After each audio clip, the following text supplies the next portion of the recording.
c'est par taille. On est dans une R8. R8 GT3. L'intérieur, vous voyez, un peu de fluo, du plus bel effet. Un extincteur, ou non, je sais même pas ce que c'est. Je pense, bon, j'en sais rien ce que c'est. On s'en fout, de toute façon, on n'est pas là pour l'extincteur. On est là pour voir un petit peu des belles voitures. Donc,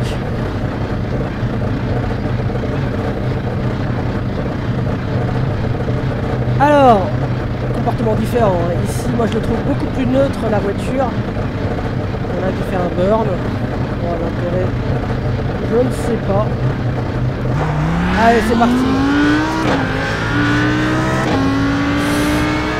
Le son du moteur est différent, il monte plus haut, on dirait. Enfin, le son est plus aigu, pardon. Je ne sais pas si ça monte plus haut. Mais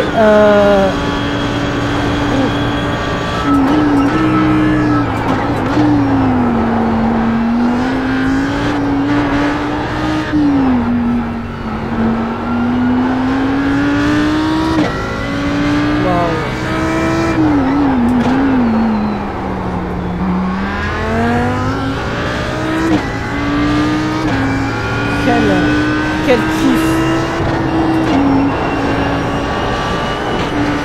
Wow, ça a failli partir en sucette ici.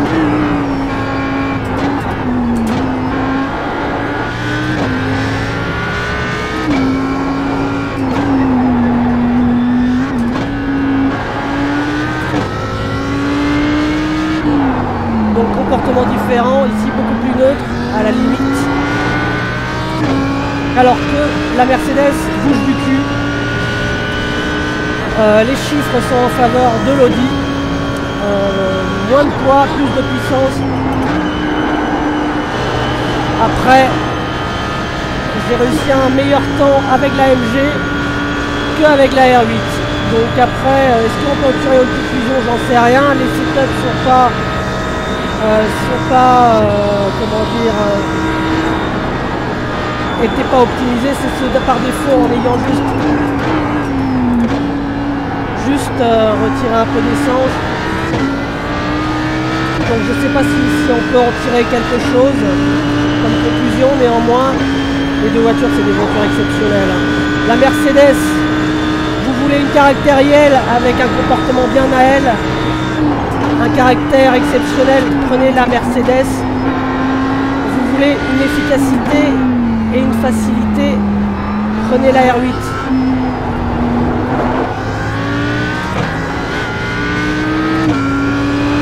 La R8 est surprenante de facilité dans les freinages appuyés. C'est impressionnant.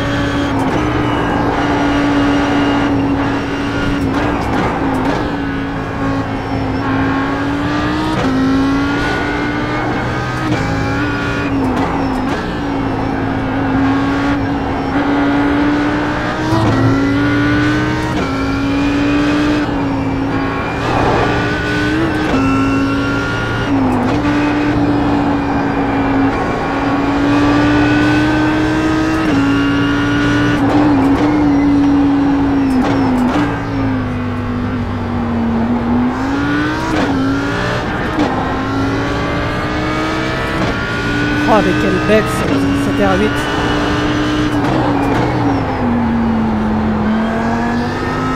Franchement.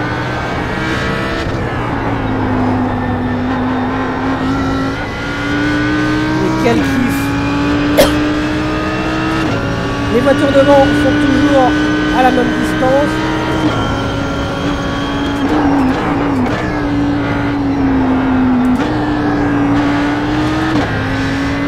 Ah, il s'est planté.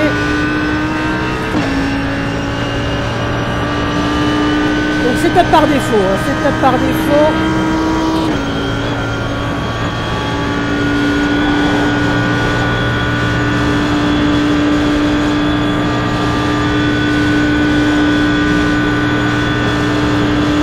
Waouh, la vitesse.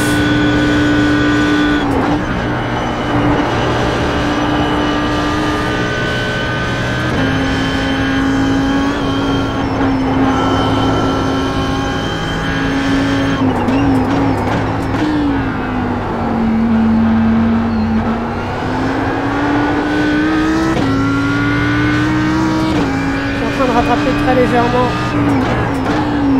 celui de devant.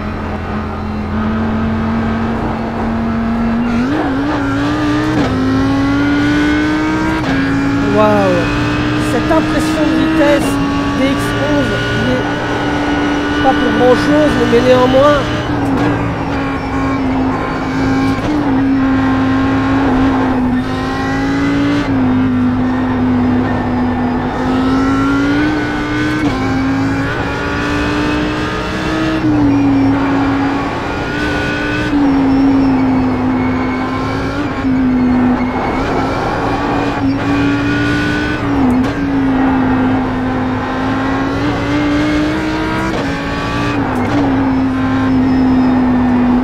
Waouh, j'en parle plus parce que je suis en train de faire un temps sympathique là sur ce coup-là.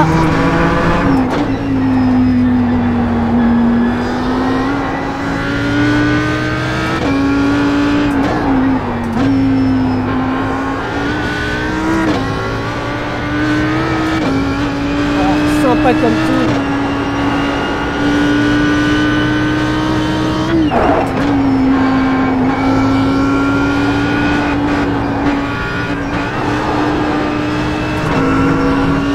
Sympa comme tout. Pourquoi avoir ralenti là? J'en sais rien. Faut surtout pas ralentir ici, il faut y aller au contraire. Pleine balle.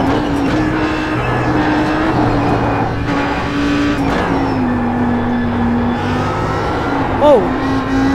Pas perdre de temps ici.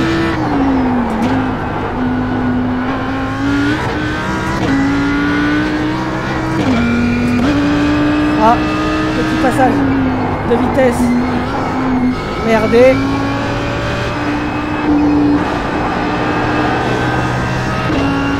Allez, c'est parti. 3 secondes. Bon, là, je passe en dessous des 6,30. Voilà. Bon, 6,29,5. Bah, écoutez. Ouais. Allez, petits appels de phare, là. Et puis, on rentre au bit. Je suis trop content. Voilà, on y est.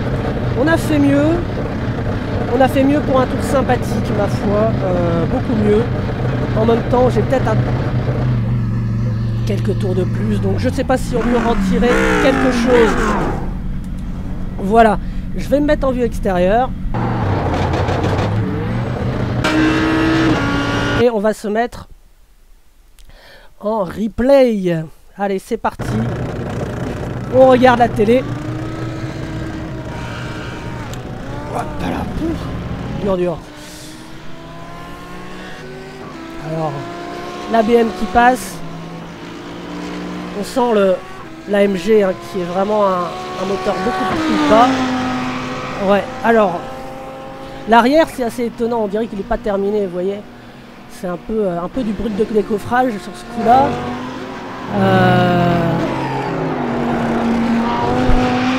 Un peu du brut. Voilà, hop.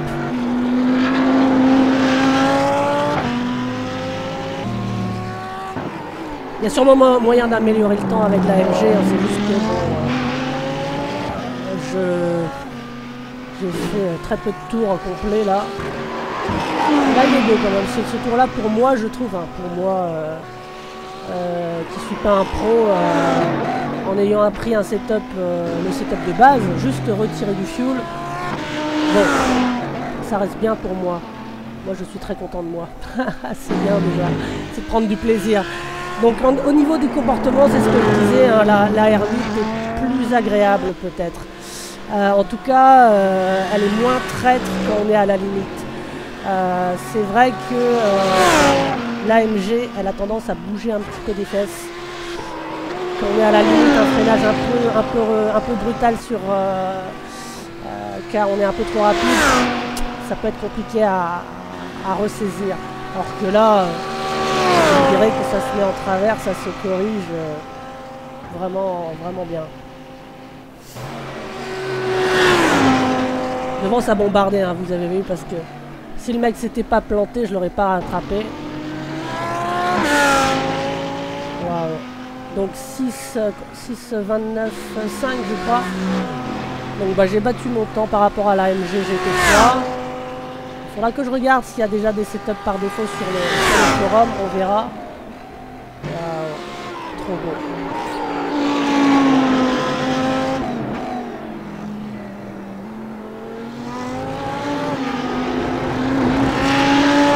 Les reflets sur la voiture sont un peu plus jolis, je trouve. C'est pas fou, mais un peu plus jolis. Et c'est surtout en fait lorsque la luminosité est basse ou haute, la piste a tendance à se refléter, avoir des reflets sur la piste beaucoup plus importants. Voilà.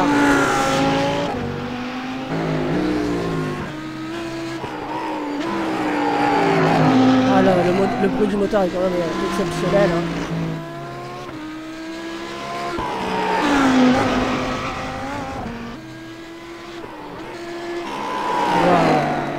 Elle est belle cette voiture aussi, elle est belle. Elle mériterait peut-être une peinture personnalisée plus sympa. Là c'est une peinture de base. Hein, voilà que je vois. Il y a quelqu'un qui m'a contacté pour me dire qu'il faisait des peintures perso et qu'il voulait bien m'en faire une. Pourquoi pas, je vais voir. Alors, quelque chose de personnalisé, ça pourrait être sympa. Qu'est-ce qu'elle est belle quand même. Mais j'ai une petite préférence pour la MG GT3, c'est évident, hein. Ça c'est une sorte de coup de foudre, hein, vraiment. Je trouve l'avant très très beau, hein, la R8 LMS, mais l'arrière, je suis pas très fan. Je suis pas fan de cette arrière. Je suis pas très très fan. Mais bon, il en faut pour tous les goûts. La Mercedes, je trouve que c'est juste une voiture qui est sublime dans la vraie vie et là.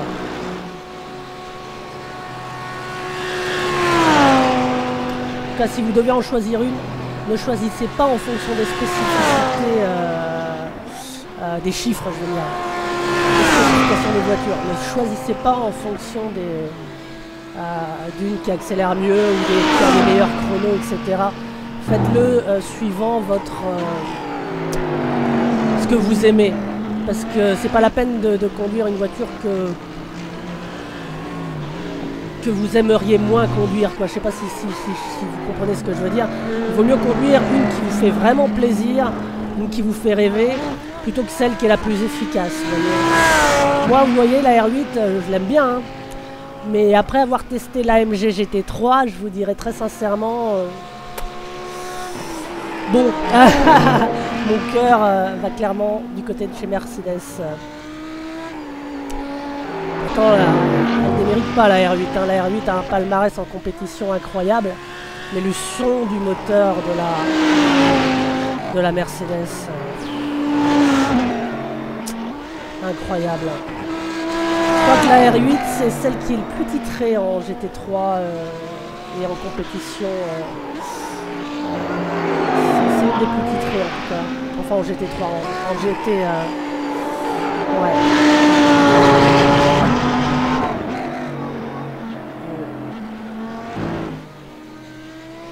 Bah il y a de l'efficacité, hein.